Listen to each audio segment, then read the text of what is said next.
കഴിഞ്ഞ 48 മണിക്കൂറിനിടെ അമേരിക്ക വെടിനിർത്തൽ കരാർ ലംഘിച്ചുവെന്നും ഒരു തിന്മയ്ക്കും ഉത്തരം നൽകാതെ തങ്ങൾ വെറുതെ വിടില്ല എന്നുമാണ് ഇറാന്റെ ഏറ്റവും പുതിയൊരു സ്റ്റേറ്റ്മെന്റിൽ പറഞ്ഞിരിക്കുന്നത്. ഇന്ന് പുലർച്ചെ ഉണ്ടായ സംഭവങ്ങളൊക്കെ നമ്മൾ അറിഞ്ഞിരുന്നു. സമയം ഏകദേശം പുലർച്ചെ 3 മണിയോടുകൂടിയാണ് ഇറാന്റെ ദക്ഷിണ മേഖലയിലുള്ള പല ഭാഗങ്ങളിലും അമേരിക്കൻ സൈന്യം ആക്രമണം നടത്തിയതായി അന്താരാഷ്ട്ര മാധ്യമങ്ങളടക്കം റിപ്പോർട്ട് ചെയ്തത്. എന്നാൽ ഇതൊരു സെൽഫ് ഡിഫൻസിന്റെ ഭാഗമായുള്ള പ്രവൃത്തിയായിരുന്നു എന്നാണ് ഇതിനെപ്പറ്റി കമന്റ് ചെയ്തിട്ടുള്ളതും. അതിനുശേഷം മറ്റനിഷ്ട സംഭവങ്ങളൊന്നും ഉണ്ടായിട്ടില്ല. എന്നാൽ മസ്കറ്റിൽ നിന്ന് 60 നോട്ടിക്കൽ മൈൽ കിഴക്ക് മാറി ഒമാൻ കടലിൽ നിന്നൊരു സ്ഫോടനം ഉണ്ടാവുകയും അതിനെ തുടർന്നൊരു ടാങ്കറിന് കേടുപാടുകൾ ഉണ്ടായതുമായ സംഭവം റിപ്പോർട്ട് ചെയ്തിട്ടുണ്ട്. എന്നാൽ അതിന്റെ കാരണം എന്താണെന്ന് ഇതുവരെയും വ്യക്തമായിട്ടില്ല. ഇങ്ങനെയുള്ള സംഭവങ്ങളൊക്കെ നടക്കുമ്പോഴും സമാധാന ചർച്ചകൾ ഊർജിതമായി നടക്കുന്നുണ്ട്. ഇറാനിൽ നിന്നുള്ള ഇറാൻ പാർലമെന്റ് സ്പീക്കർ ദോഹയിലെത്തി ഖത്തറി ഒഫീഷ്യൽസുമായി ചർച്ച നടത്തി ടെഹ്റാനിലേക്ക് മടങ്ങി എന്നുള്ള വിവരങ്ങൾ വരുന്നുണ്ട്. സ്റ്റേറ്റ് സെക്രട്ടറി പറഞ്ഞിട്ടുള്ള കാര്യവും പ്രതീക്ഷയുടേത് തന്നെയാണ്. ഇപ്പോഴും ചർച്ചകൾ നടത്തി ഇറാനുമായൊരു സമാധാന കരാറിൽ എത്തിച്ചേരാനുള്ള സാധ്യതകൾ വലിയ രീതിയിൽ തന്നെ മുന്നിലുണ്ടെന്നും എന്നാൽ അതിനല്പം സമയമെടുക്കുമെന്നാണ് മാർക്കോ റൂബിയോ വിദേശകാര്യ സെക്രട്ടറി ഇന്ന് പറഞ്ഞിട്ടുള്ളത്. നിർണായകമായ മറ്റൊരു വിവരം വൈറ്റ് ഹൗസിൽ നിന്ന് വരുന്നത് ഇറാനുമായുള്ള സമാധാന കരാർ ഉണ്ടാക്കുന്നതിന്റെ കാര്യങ്ങളൊക്കെ ഒരു ക്രൂഷ്യൽ സിറ്റുവേഷനിൽ നിൽക്കുകയാണല്ലോ. ഈ സാഹചര്യത്തിൽ നാളെ മെയ് 27 ബുധനാഴ്ച ഡൊണാൾഡ് ട്രംപിന്റെ ഒരു വിശ്രമ കേന്ദ്രമുണ്ട്.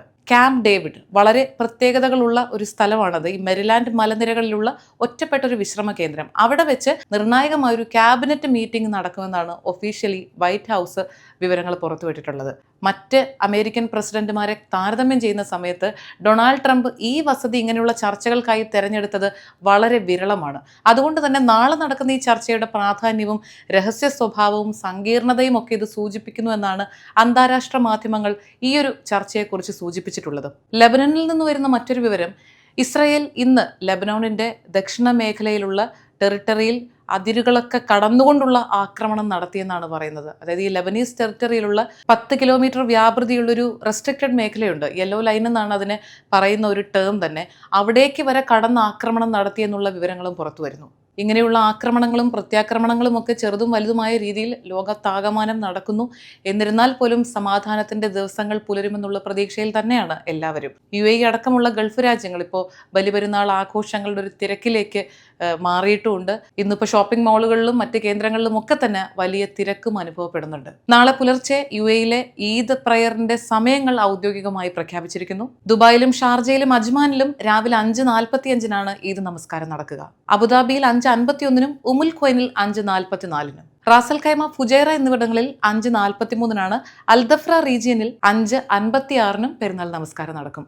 എന്തായാലും എന്നല്ല ലോകത്താകമാനമുള്ള എല്ലാവർക്കും ഹൃദയം നിറഞ്ഞ ഈദാശംസകൾ അറിയിക്കുകയാണ് ദുബായ് വാർത്തയും.